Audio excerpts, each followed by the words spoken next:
You open this door with the key of reason. Beyond it is another dimension, a dimension of truth, a dimension of freedom, a dimension of joy. You're moving into the land of both the ideal and the real, of the possible and the actual. You've just crossed over into the capitalist corner. Where reason meets reality, welcome to the capitalist corner.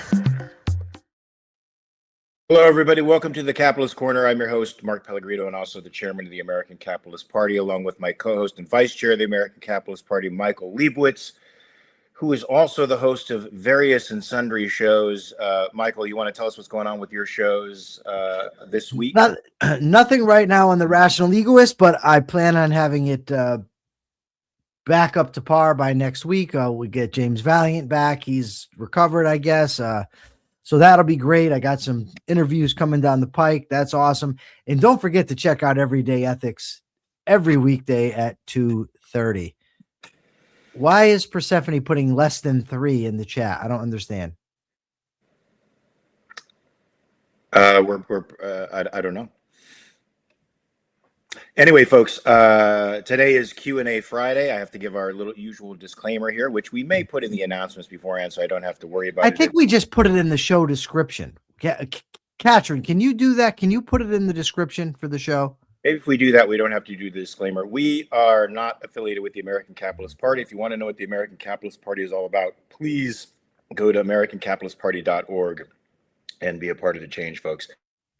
Q&A Friday today, Michael. How was your New Year's, by the way?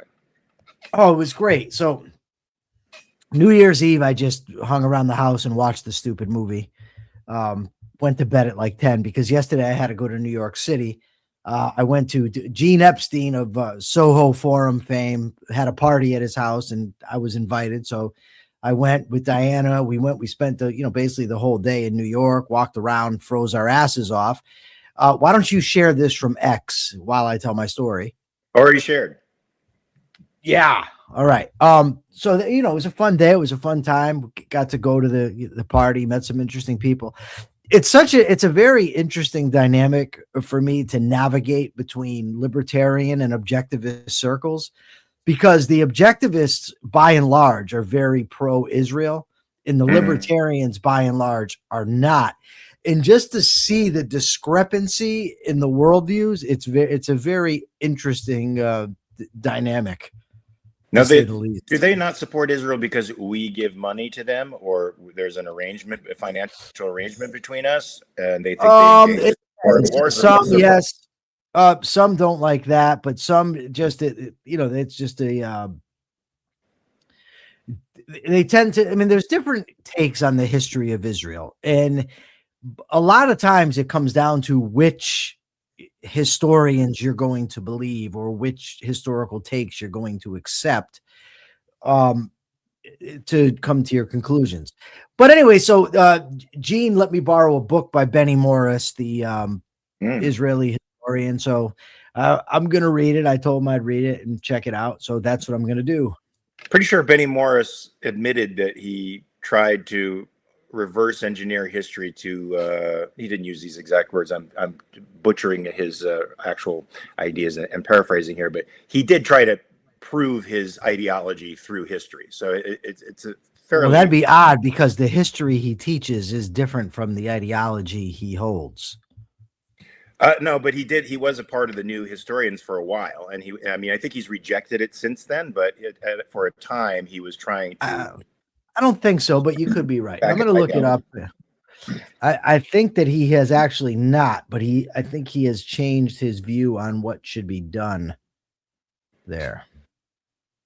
With respect to what Israel should do to defend itself or maintain its existence, or what? What'd you say?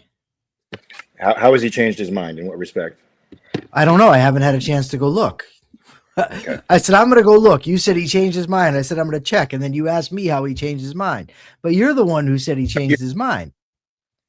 I'm the one who said that he used to have one orientation towards history and now apparently has another. Right. You said he thought he changed his mind with respect to what Israel should do, I thought. Oh, no. I don't know if he has or not. I know that he's an Israeli hawk. That's all I know for sure. Okay, good. He should be. So if we don't have any questions, we could start with some of the news items for the day. Do we have any questions? Question for somebody. Did you know that less than 3 is a heart emoticon? That's good. That's nice. So one of the first articles you sent me, Michael, was from the Epoch Times.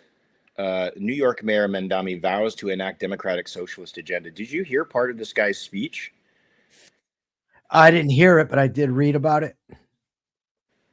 Because they were trumpeting all over social media his claim that they're going to give up rugged individualism for the warmth of collectivism. I mean, this is almost straight out of a Rand novel, dude. I mean, I could see Ellsworth Toohey saying something like this. All right, so we have an update. I've done the live research. The question that I posed is, has Benny Morris changed his views on history? Has he done a mea culpa? The answer is this. Yes, Benny Morris's views have shifted, but it's important to distinguish what changed and what he has not done. And it says, Morris himself says his historical research hasn't changed. His personal political views have. Good. So what do you think about ditching rugged individualism for the warmth of collectivism, Michael? My life experience doesn't inform me that collectivism is warm. And Mamdani's proposals to bring prices down don't strike me as warm. Lee Frazier is throwing a bit of a fit because I was distracted doing the Benny Morris research. Mark was reading. Lee has given us $4.99 in pounds. It's her birthday tomorrow, but she's working and can't make it to Self-Made Soul. So you should both sing to me now. I think also you both look handsome. That's the extra bribe to sing. Go ahead, Michael, sing. Well, first, let's show this. Jenna Clean with a $5 super chat. Thank you so much, Jenna. I feel like I'm like wicked distracted.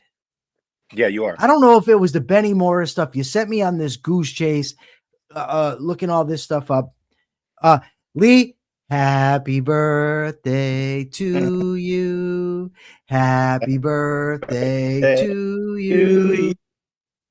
Happy birthday, Happy birthday to Lee. Mark, why do you do that? Dude, this is crazy. You tell me to sing, so I agree to do it, and then you. No, I can't. But then just sing the song. I can't take. Then you just do it. Don't tell me to do it and then interject. I had to. You know, you could have just done it yourself from the get-go. It was atonal. I had to. But we already knew that. So you could have just went by we're yourself. We're going to let you do that. You finish the atonal. No, solo. It's over. You ruined it. Okay, good. There you go, Lee. Good that you ruined it. That's a happy birthday from Michael and I. And then you throw yourself into the equation. Focus. I want to talk about Mamdani. You were just in New York. You're there right before the doors shut, before everybody leaves who has the money and resources to leave.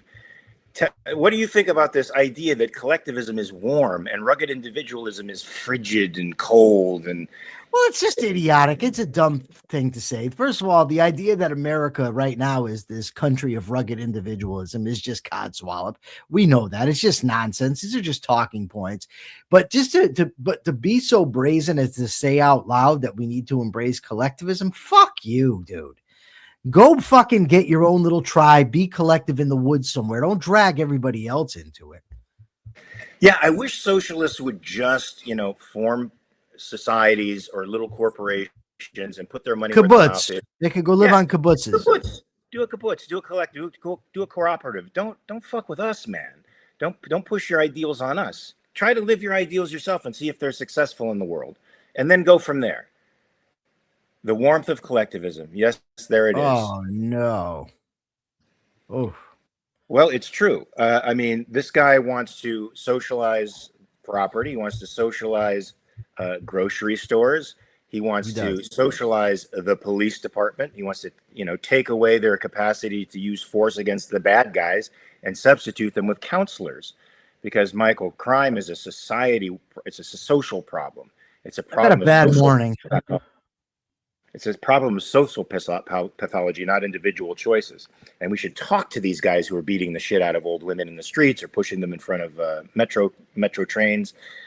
We should talk to them and counsel them and maybe get them treatment instead of, arresting them and putting them behind bars where they belong, where they can't hurt anybody. Let me tell you about you said metro, and it reminded me of something. And notice I told you I've had a bad morning, and you didn't even blink, so you don't care. Because you're going to take us down just a path that we don't have to go down. My story is very interesting, but first this metro thing. So yesterday we had to take the subway. So we go to Diana tells me we got to get the metro card. We go down. There's no more metro card, and we go through this, song and dance. But we end up getting the things we need for the subway. We had to get tickets. Right. Not long after that, I go on Facebook on my phone, and there's an advertisement that tells me, say goodbye to MetroCard. The MetroCard is no longer in use. And I'm like, what? That happens like all the time. I mean, they say that they're not listening, I get, but what the hell? It's a coincidence that all of a sudden I'm getting advertisements about Metro cards right after I went to buy a freaking subway trip. You're being watched, Michael. You're being watched by your cell phone. I'm being watched by Persephone. I can see her eyeing me up. But let me tell you about my morning because it's what's on my mind. Go ahead. So I had to go out. I had to go out to cash a check and get my lunch. My lunch was called a peanut passion smoothie. And maybe I shouldn't have had him add 2 shots of coffee, but I did. So I got that. I got a lot of protein with that.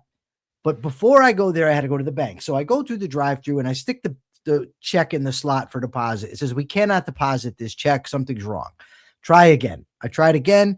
It says, sorry, but we cannot do this. I said, screw this. I'm just going to go into the goddamn bank. So I get the check back. I go into the bank. The guy says, hey, where's your debit card? Do you have your debit card on you? I said, no, I have my license. I must have left the debit card in the car. Okay, so that goes down without a hitch. I get to the car. I'm looking around. There's no card. So I'm checking my pockets back and forth. No card.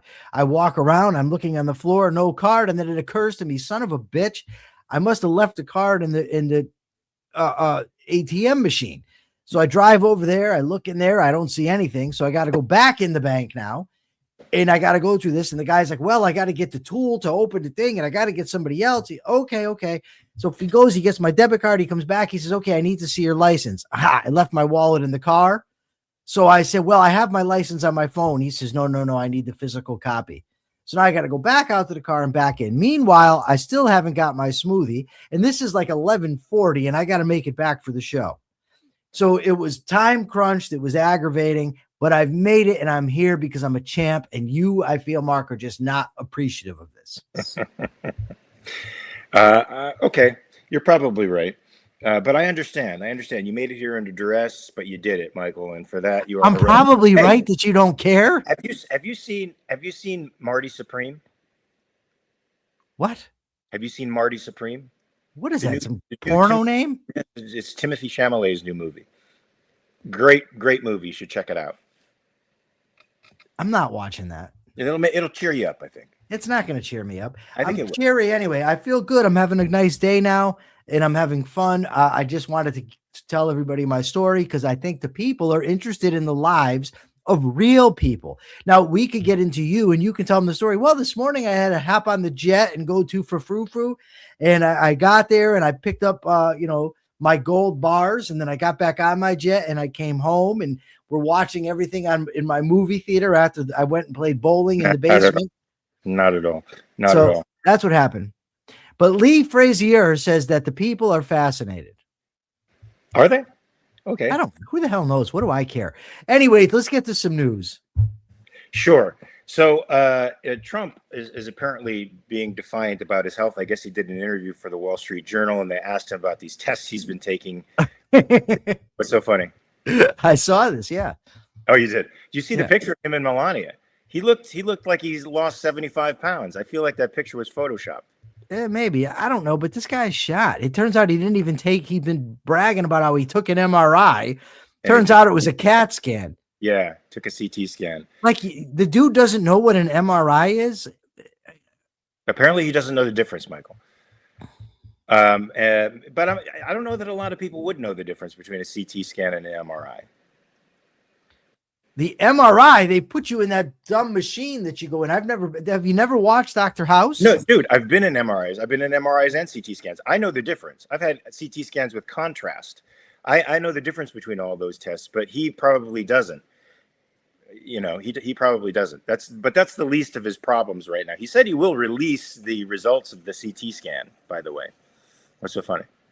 I just wanted to put Persephone's face on. She's just Persephone gets very amused while she's backstage. You know, when they put you in an MRI scanner, Michael, they put earplugs on you if you're going to go in there. Like if you're going to go into the MRI, the magnetic resonance imaging machine, it's very, very claustrophobic. So usually you should close your eyes because you'll feel like you're in a coffin. And they put earplugs in your ears because the magnets rotating around you and doing whatever it is they do are so clink. loud. They go boo, boo, boo.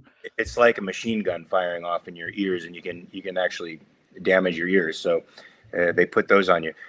Contrast is a whole other thing where they're going to find if they're going to find, let's say, calcium buildup in the arteries, which I imagine if they're doing a thoracic scan on him, that's what they're probably doing with contrast.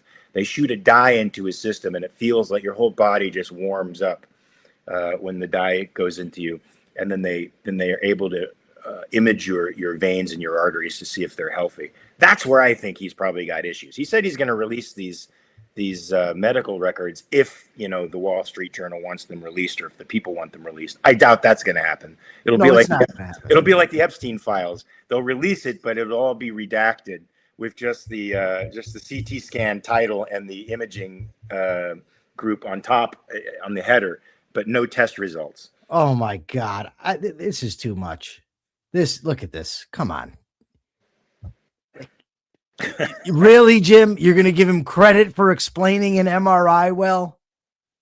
Really? That's what we're reduced to over here? So did you know that he had hand bruises? I haven't seen hand bruises. Are they making these things? Are they making No, this has been all over the news. For us people that actually pay attention to the world that aren't just flying around on our jets. I haven't seen it. I just saw the swollen ankles thing. That's the last time I saw a report on his health, but I'm sure they're going after him. So go after. But anyways, what was I going to say? I don't know. The MAGA people. So I've had this ongoing thing where I tell them, listen, if you're certain, we could go, we'll put you on a stream and we'll debate the issue of how great Trump is.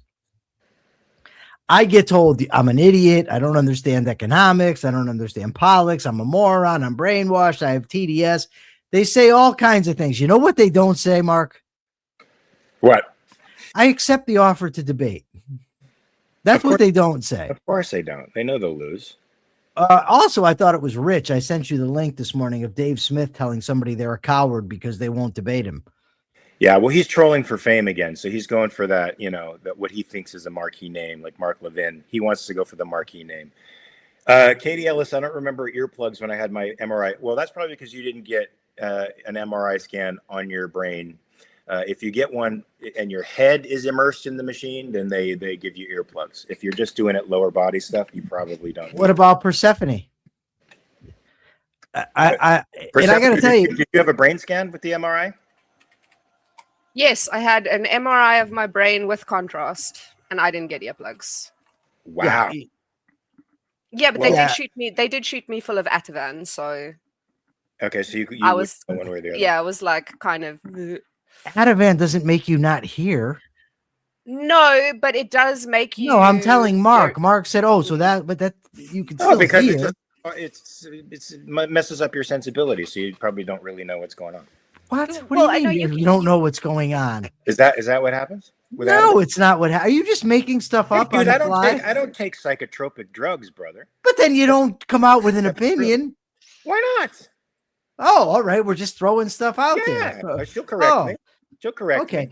Ativan what did Ativan do to you? Wait, I'm going to break this down. Is that speed? No. Oh my Christ! Yeah, they don't. They give you speed and send you into an MRI machine. Well, if it's to relax you, then what do you get busting my balls for? Speed does not relax you. Yeah, it does if you have ADD. It does. Oh my God! Look, you're way off. Ritalin does. That's methylphenidate, not methamphetamine. But anyway, but that's sort of a speed. it's like speed light. Yeah, okay, so it's speed. So the thing is this: Ativan, the chemical name for it is lorazepam. It's a benzodiazepine. Oh, it's okay. Like, it's like So Valium. muscle relax. Yeah, but it doesn't affect your hearing, and it doesn't make you not sensible to what's going on. It makes you relax and not give a fuck. But that's not what you said. I started to say it, but you jumped on me. I did not jump on you. You You did. first you came out and said that when you go in an said MRI, it'll make you insensible. If you take enough of a diazepam, you're going to be insensible. if it knocks you out, You're going to be insensible. Yeah. they didn't knock her out. Oh boy, I'm so close. I'm so close. I'm so close, Mike. So close to what? I'm gonna collar choke you right now. You're lucky. You're so lucky you're not within arm's reach of me. Listen, I started to say how it would affect her, and then you jumped on. no, that's not what happened at all. You started you started by saying that you have to have earplugs. Then when the audience said, no, I haven't had earplugs. First you said that's because they didn't do your brain. Then Persephone came in and said they did my brain. Was it loud? Yes, it was. Of course it's loud. So they should have given you earplugs and they didn't. Oh my God. So what they did was sedate you so you wouldn't complain. Yes, the first time. The first time they gave me Ativan. The second time they didn't, and it was like 3 days later. They still didn't give me earplugs. Now, did they give you the Ativan because they were afraid you were claustrophobic and that you'd get freaky, or what? I don't know why they gave me Ativan, if I'm like completely honest with you. I just had a nurse walk up to me and sort of jab me. Did you put in a request? Did you say, listen, can I get some Ativan? I was incapable of speech at that point. I was just in the hospital and a nurse just walked up to me, stabbed me in the arm, and I was like, what was that? And he was like, Ativan. And I was like, for what? And he goes, MRI. And then I fell asleep. And then I woke up when they put me in a wheelchair. Oh, so you fell asleep? Until I fell asleep, then they put me in the wheelchair, then I was awake, then they put me in the MRI, and then it's too loud to sleep. Oh my God. But I don't understand the reasoning other than just to try to It's relaxing. It calms your nerves. You know what would really calm her nerves? Earplugs. I don't think earplugs would have done that much because it is extremely loud. And it is very claustrophobic. It does do quite a bit though. But that's not going to stop the claustrophobia. The Ativan is the way to go. You know what stops your claustrophobia is just closing your eyes and relaxing because you can't see how close that the machine is to your face, and there's sort of a breeze going through there, so you can breathe fine. You just close your eyes and take deep breaths, and you know you're going to be okay. If you want claustrophobia, Persephone, I'll tell you what is claustrophobic: getting a head cast. Like if you're doing a movie where they have to blow your head off or use, they're going to Persephone, they're going to behead you. If you ever get, she might get a head cast for something. Yeah, Persephone, if you're ever shooting a movie, beware of the head cast. Might get a head cast for something if she wanted like a custom made mask. All right. Or something like Robert that. Nacer's so pissed at you right now, Mark. He's wicked aggravated with the whole scene. He wants to talk about Trump, and you just talking about head casts. Robert, don't blame me. It's Michael that has taken us severely off track. He's experiencing too much caffeine morning, and so we're way off track. But if you get that, Persephone, one day, should you have the misfortune of experiencing a head cast, that is claustrophobic. Okay, I've had a face cast. Did you know that? But did they just do your face, or did they do your whole head? Just my face. Did you know that John Travolta, when he did Face Off, he couldn't have the entire head cast on? They had to do it in quarters, which, by the way, makeup people tell me they cannot do. They supposedly can, but they couldn't do it for me. So they put a whole head cast on me. That means your head is in plaster and alginate for 25 minutes, and you're only breathing through two little holes that you make in the cast. Okay. Hectic. All right. Okay. So let me just summarize on this. President Donald Trump, the leader of the so-called free world, does not know the difference. This is to summarize the whole thing. Does not know the difference between an MRI and a CT scan. I don't know the difference between Ativan and Ritalin. Mark, can I sum up? Mark Pellegrino, my esteemed co-host, makes up stories about how to get an MRI, you have to have earplugs. When shown to be wrong, he then says, no, it's only if you get your head. But then when he finds out, no, you actually can get it with your head, says that's because these drugs are making you insensible. When told they don't make you insensible, he confuses them. She with fell speed. asleep. Not in the thing. That's She's still insensible. sensible. She just had bad time. That's not unsensible. What are you talking about? Insensible. She's insensible when you're. That's asleep, not insensible. Even when you're asleep, you're not insensible. Of course you are. No, are you out of your mind? Sure, she was insensible until she. I think maybe you don't know what insensible means. I gotta find Robert. Robert's happy. He needs coffee. $2 super chat. Thank you. Okay. The most disturbing thing about the whole problem, we don't have to worry about what Mark knows and doesn't know. What we need to understand is that the president of the United States does not know the difference between a CT scan and an MRI. Why is that like freaky? Most people don't know the difference between the two. Most people aren't the president. Some normal human beings with normal cognitive abilities could mistake a CT scan for an MRI. Okay. If you're the president of the United States and you're bragging about how you've had an MRI, you ought to understand what's actually been done to you. Well, he had a scan. He should have just said, I had a scan. I mean, what if he came out and said, hey, I had a colonoscopy today. That's wide different. awake. Fine. What? Well, hold wide on. But awake. Yeah.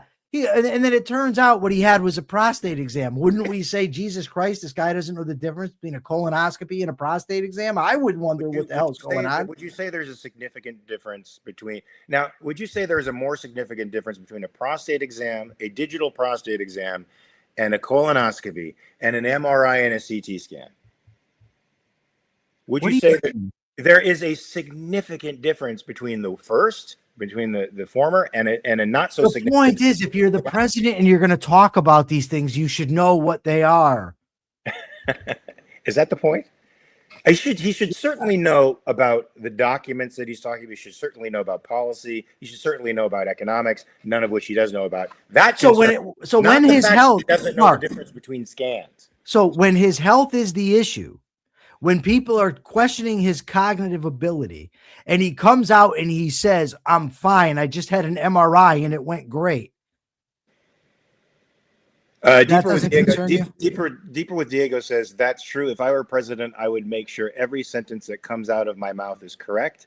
And I would surround myself with a team of people to make sure of that. Well, I would too, Deeper with Diego, and I'm sure Michael would.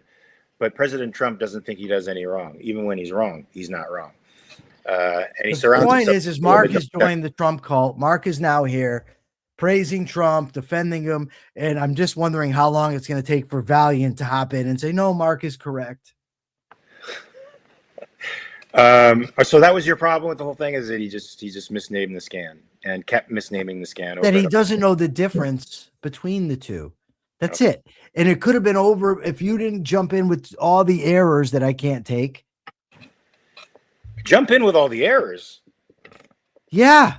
Okay. Can we get to it? We got more stories. There's so many. And where this audience of ours, where's the questions?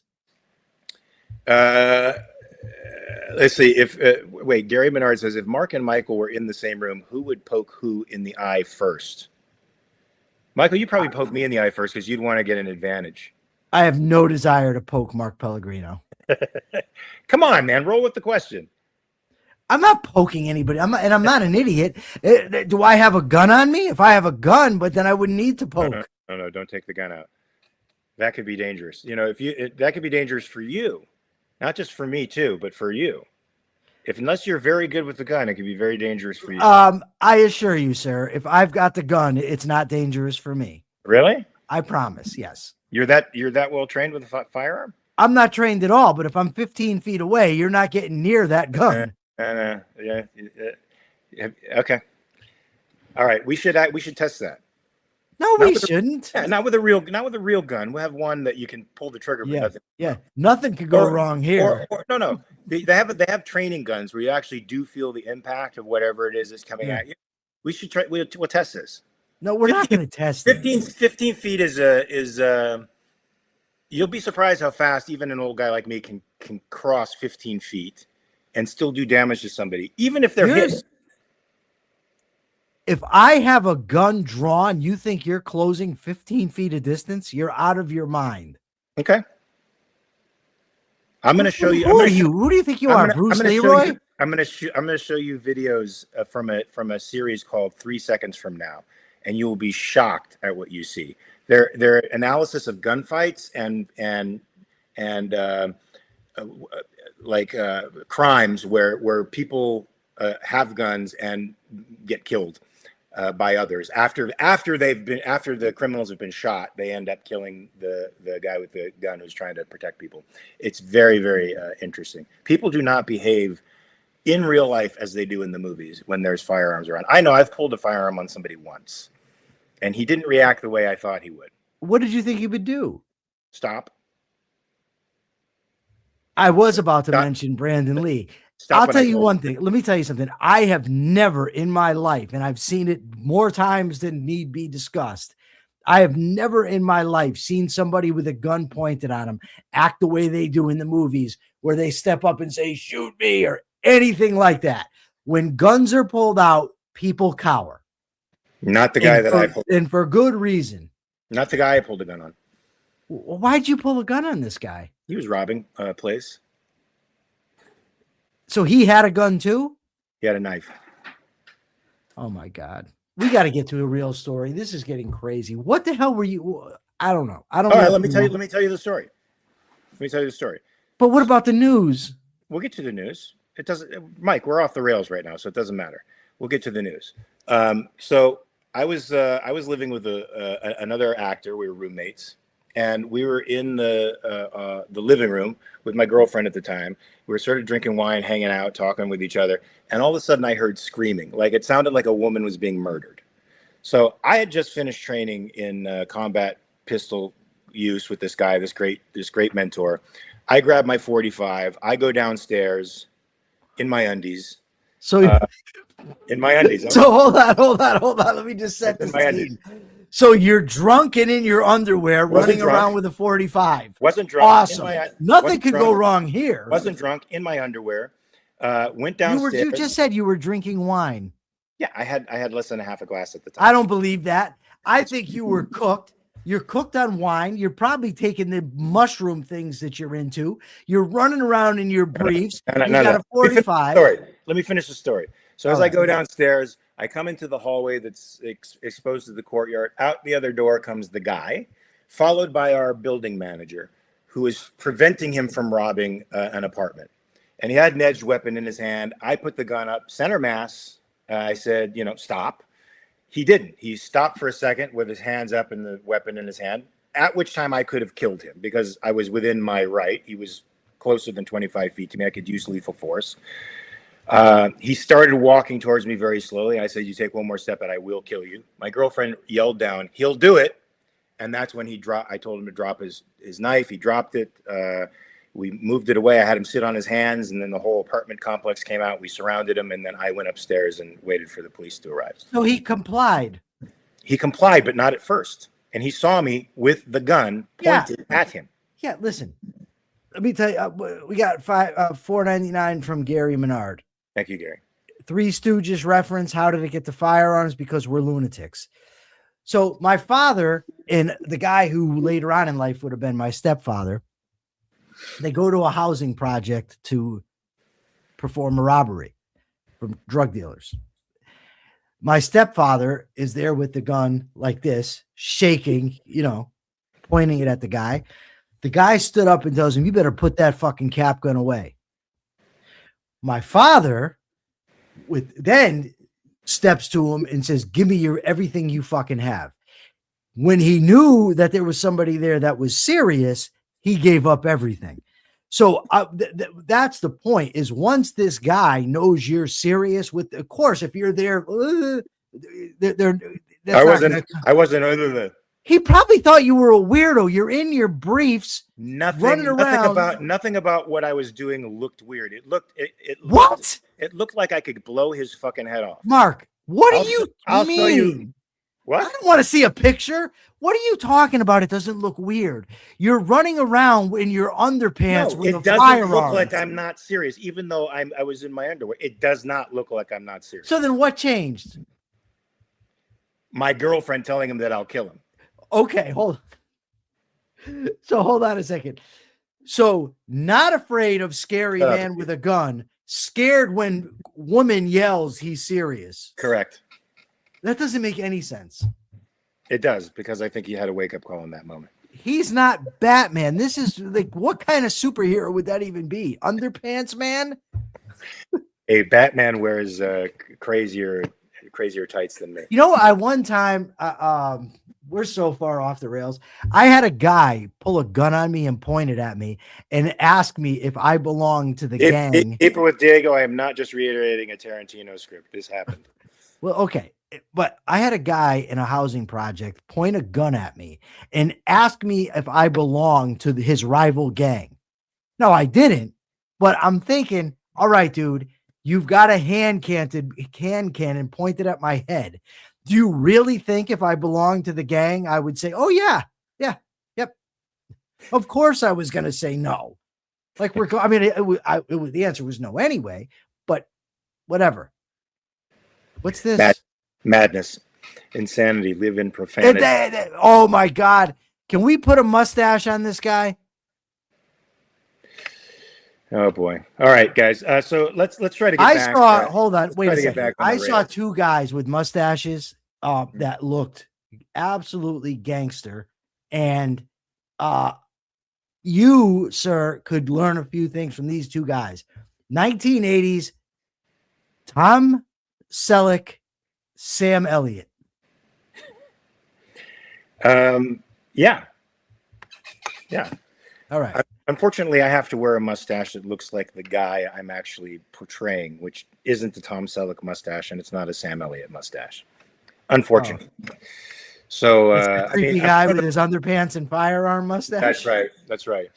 All right, get to the next story. The big lesson of 2020 is don't ignore economists. It seems like that's what our politicians love to do, is ignore the advice of economists. So why is that something that the economists, the politicians should stop doing? They should start listening to the economists, because the economists have been right every single time. What errors do the politicians keep making over and over again, Michael? The thing is that what the economists are saying, like this tariff thing, it should be like common sense. I mean, this is not a complex economic topic we're dealing with here. You know what I mean? The fact that taxes diminish whatever it is that you're getting, that they have a negative effect on production. Tariffs are a tax.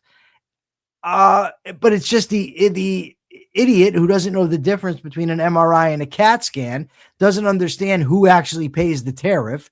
At least if he's telling the truth, he could be lying. We don't know. But there's people who are advising him who should know this stuff. And there's not anybody advising him. He went and found the people that are going to tell him what he wants to hear. You don't think Bissent or whatever his name is? No, I think that he went and if you go and deliberately look for somebody that's going to, like, if you wanted to run around in your underpants with a firearm, you could, I'm sure, find somebody that would recommend that to you and then say, well, somebody's advising him to do that. Well, yeah, because that's what he wanted. We got somebody in the chat here. This is a very interesting comment. We have a Hindu here. The material world is a place for miseries, and it is also temporary. Bhagavad Gita 8-15, Holy Book, India. Well, that's a first. That's interesting. Yeah, it is. I mean, I disagree with it 100%, but it's still an interesting topic. Yeah, we should do it on Self-Made Soul. I wouldn't go that far.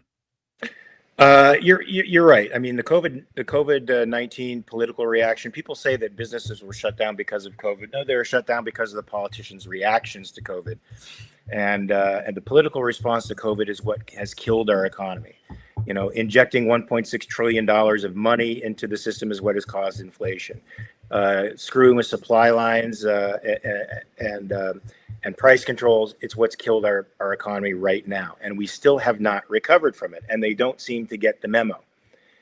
I mean, the memo would be to open up business. And that is not what the Trump administration is doing. They are trying to bring back manufacturing by closing down our borders and closing down the markets. At the time when they were locking everything down, and I was locked down because I was in the Who Scout, I said, and I believe it was on the air, but it was in a conversation with talk show host Todd Feinberg. I'm pretty sure it was on the air. And I said, when they're talking about locking down, they're only focusing on one side of the ledger. They're not considering all the harm that's going to be caused by the lockdowns. And interestingly, I met a guy last night, and I met an epidemiologist actually, who, I mean, he's not in the majority view, but he argues, and I'm going to try to get him on my podcast. He argues that the lockdowns actually caused more deaths than would have occurred without them. I don't know what I got to hear the argument, but it's certainly interesting. Well, I mean, you have domestic violence rising, mental illness rising, depression, suicide rising as a result of being, locked down. I have a friend who's no longer my friend anymore, who went off the rails completely at a psychotic break during the lockdown, a total psychotic break. Now, it could have been some other stressor that would have taken him there, but it was the lockdowns that took him there, and now his life is over. For the last 5 years, he has been in another world. Jenna's question from last week: what may have happened to the economy during and after COVID had the government not interfered? We would have gone through the virus just like a cold or flu virus, and we would have, flourished. Or we would certainly more flourishing than now, and there wouldn't have been inflation of 2.7% or 3% or whatever it is now from added currency. My guess is that, first of all, some businesses would have closed down anyway, because they would have bought the narrative and would have just done it themselves. The less people going out would have caused some economic problems. That was unavoidable, but it wouldn't have been on such a mass scale, because some people would have said, no, we're not closing. And some people would have kept, patronizing their favorite restaurants, their favorite stores, whatever. Didn't Sweden do okay? Sweden did pretty good, right? I don't know how they did economically. I've heard that, yes, that their health outcomes were better than ours. Sweden, by the way, whom Trump criticized for not locking down, but all of the anti-lockdown folks, not all of them, but most, seem to love Trump. I'll be right back. Keep talking. That's too much pressure. It's Trump. All the Trump supporters are now anti-lockdown, when Trump at the time was the guy who injected our economy with trillions of dollars and shut everybody down and gave the same response to the pandemic as the Chinese did. He is in large part to blame for this, as much as Biden. He should take equal responsibility, at least, for the economic problems that have resulted from the shutdown, as Biden does, and he doesn't. Somehow he escapes blame from the MAGA folks. Yeah, people voluntarily stayed home in Sweden. Look, if you were sick, you could stay home. That was it, and that's all that should have been. Just encourage people to stay home if they're sick. Otherwise, it was just a different type of flu, and we would have gone through it like any other flu season. I mean, now people are getting COVID, all the time, like a flu, and it doesn't bother anybody anymore. What? Right? And now I don't know if that's true. What do you mean it doesn't bother anybody? God damn it. You know what I mean? It's not becoming a production. It's not becoming a society-wide thing where everybody has to worry about the person, isolate them for 3 weeks, and then, they can be admitted back into the workforce. You get COVID, you stop work for a couple of days and you go to work after 3 or 4 days. Oh my, see, Ian Gilmore, I love Ian, but sometimes he makes me crazy. Ian, that's most definitely not what Mark said.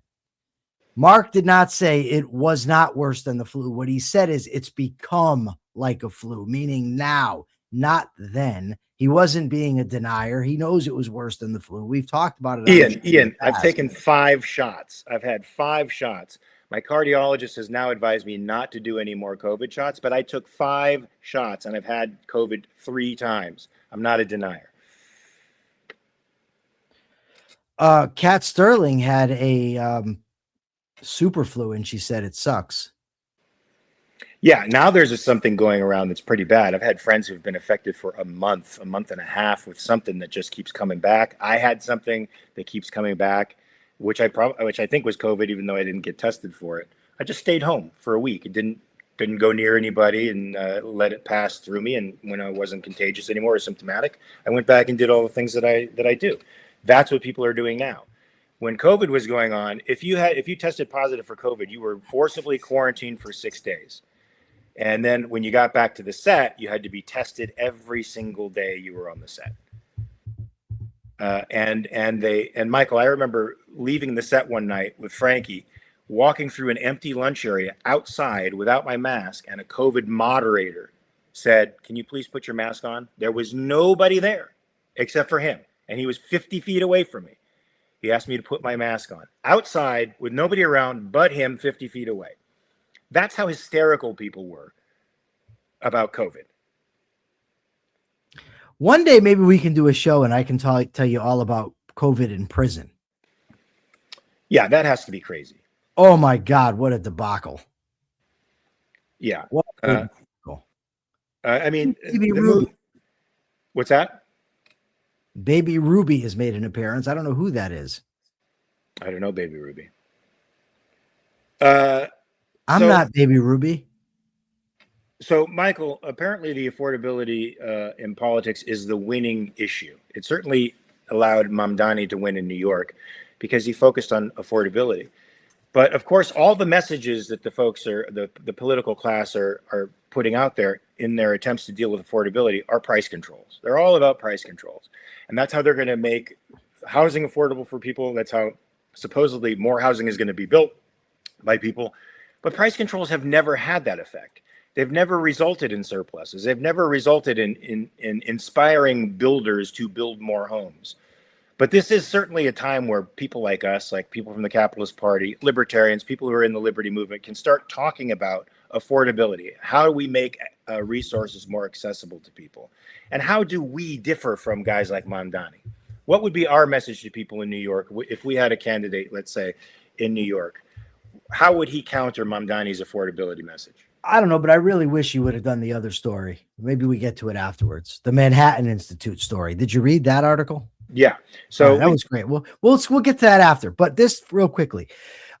Yeah, if you really want affordability, you want to have a free market, you want competition, you want more goods coming online, more people trying to, produce those goods, and you end up over time with better, cheaper products. It's that simple. I mean, but when you put obstacles in the way of production, when you put taxes, regulations, some dickhead coming to your door asking if you've got the proper permit or whatever, all that does is limit supply and makes things more expensive. Also, it doesn't help when you've got the federal government pumping money into the economy. That is the real problem there. Yeah, you'd think this would be problem. you think this would be common sense, but apparently to the people of New York, that message wouldn't resonate. Why do you think our message doesn't resonate while Mamdani's does? I think that much for the same reason.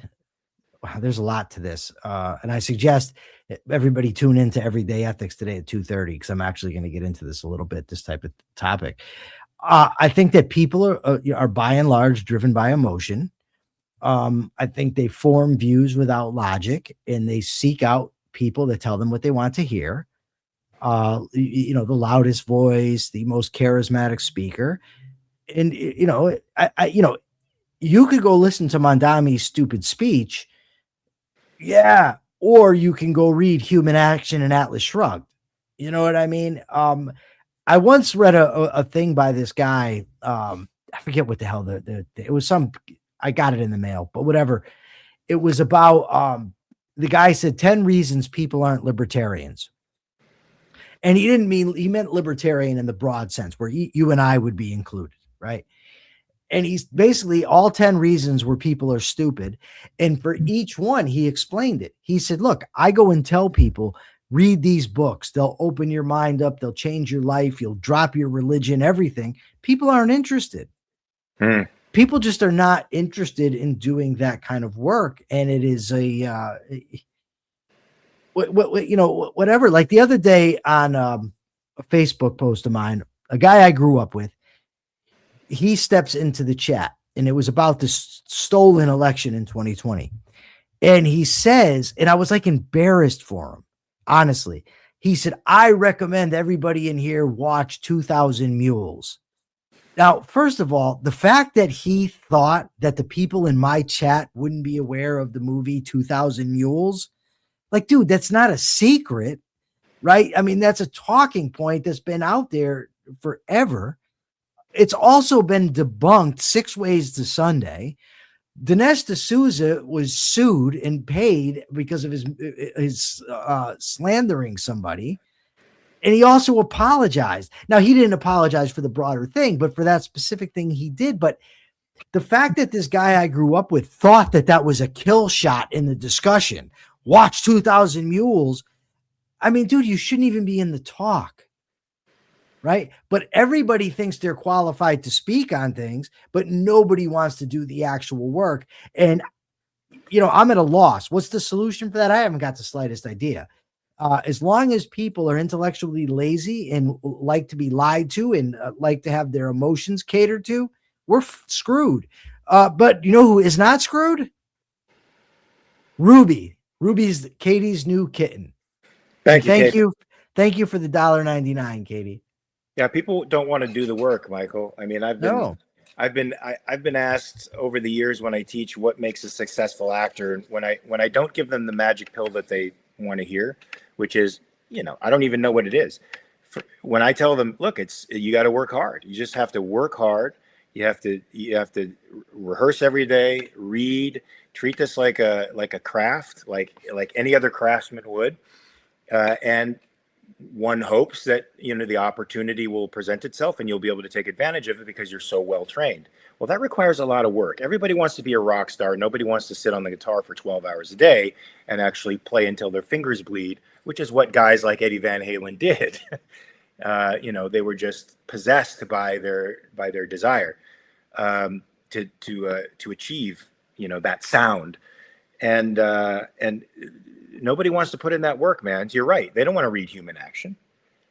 They don't want to read Rand. They don't want to read Atlas Shrugged, 1,400 pages. That's a massive commitment. It's so conceptual. It's so, you know, it's tough. It's entertaining, but for them, it's a slog. And they'd rather have the bumper sticker. They'd rather have the easy Dinesh D'Souza answer.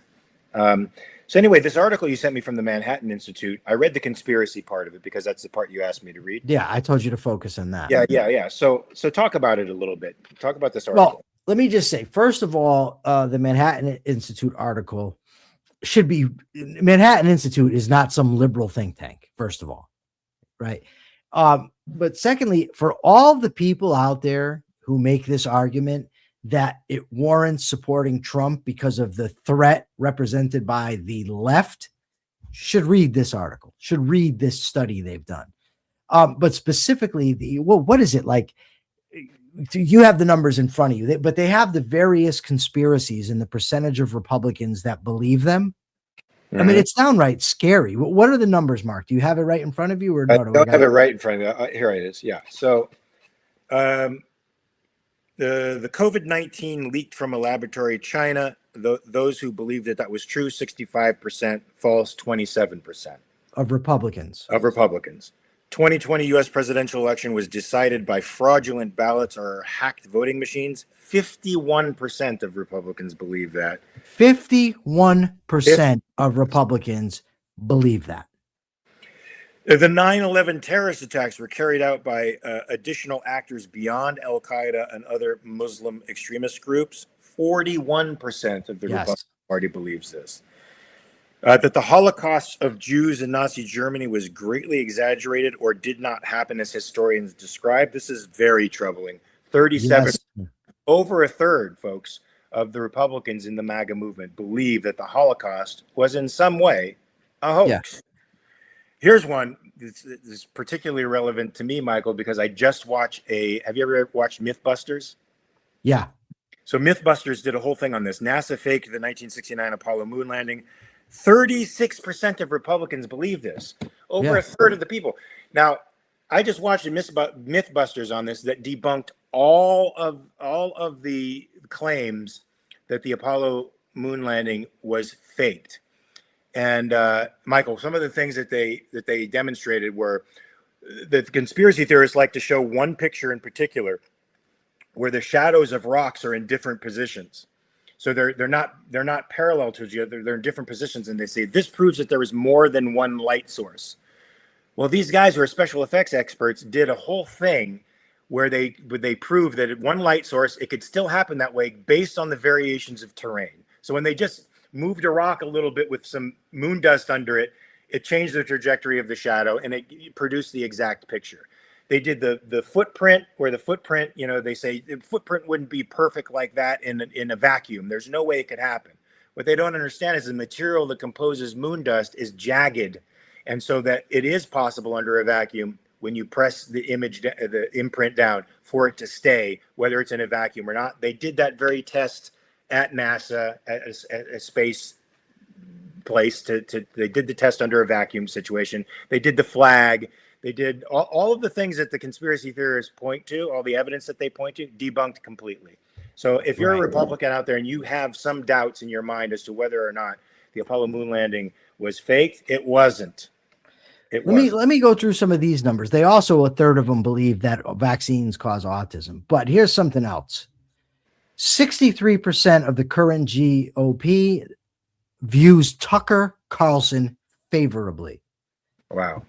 All right. Half of the current GOP views Candace Owens favorably. Wow. Half.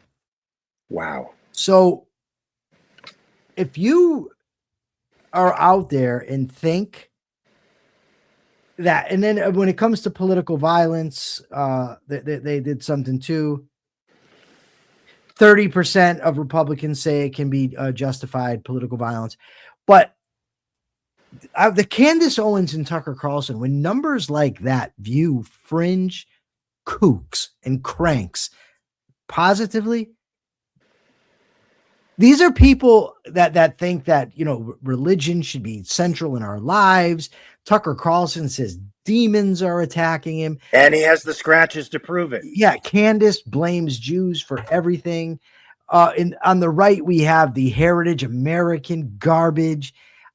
To make the argument right now that the left, and I'm not saying the left is not dangerous by any stretch of the imagination, but to argue that the right is so much better than the left that they warrant support from objectivists, you either are just not informed or you're willfully blind. When is that? When are you having the debate with Andy? He just moved, so he's got to get his internet and everything set up. And once he does, we're going to have it.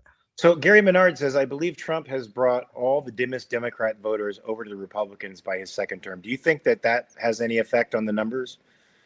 Oh, yeah. I mean, they talked about, they call them new entrant Republicans. They you know, it was a whole thing. But basically what it boils down to, it's Trump supporters, people that support Trump was who the study was. Kathy Cassio, $4.99 for New York City. Thank you, Kathy, very, very much. They're going to need it. They're going to need it, Kathy. So I remember when people in the 90s thought that food coloring in soda caused ADHD. That's from Race. I don't remember that. I remember the big controversy over aspartame, but I don't remember the food coloring thing. Well, now we've got MAGA.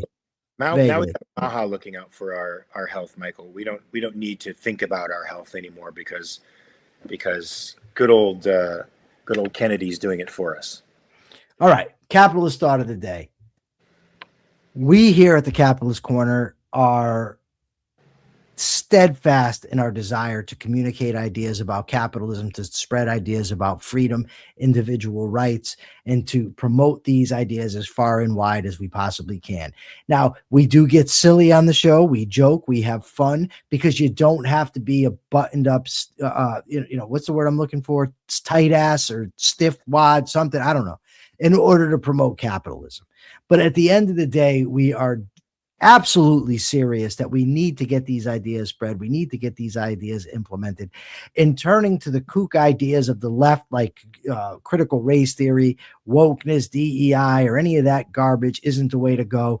But embracing heritage Americanism or blood and soil, tariffs, bombing alleged drug boats, none of that is the way to go either. Freedom is the way to go. Individual rights is the way to go. And that's what we're here to promote. With that, I give it to Mark. He can ask the question and then we can move on to the weekend. Amen. Well, folks, do you make it a New Year's tradition to watch movies? We do. And if you do, what movies do you like to see for the new year, to bring in your new year? We saw Marty Supreme yesterday. Great movie. I mean, that kid can really, really, really act. And he speaks fluent French too. So I love the kid. All right, guys. So we will be here on Monday, same bat time, same bat channel. This time I said it right. I think you should say station. 9 a.m. Pacific, 12 p.m. Eastern, where we will talk about individual rights and property protections, folks, because we are standard bearers for the American Capitalist Party, even though we are not affiliated with them. So please, you have the weekend to check your premises. I wish you the best of luck, and we'll talk to you on Monday. Peace.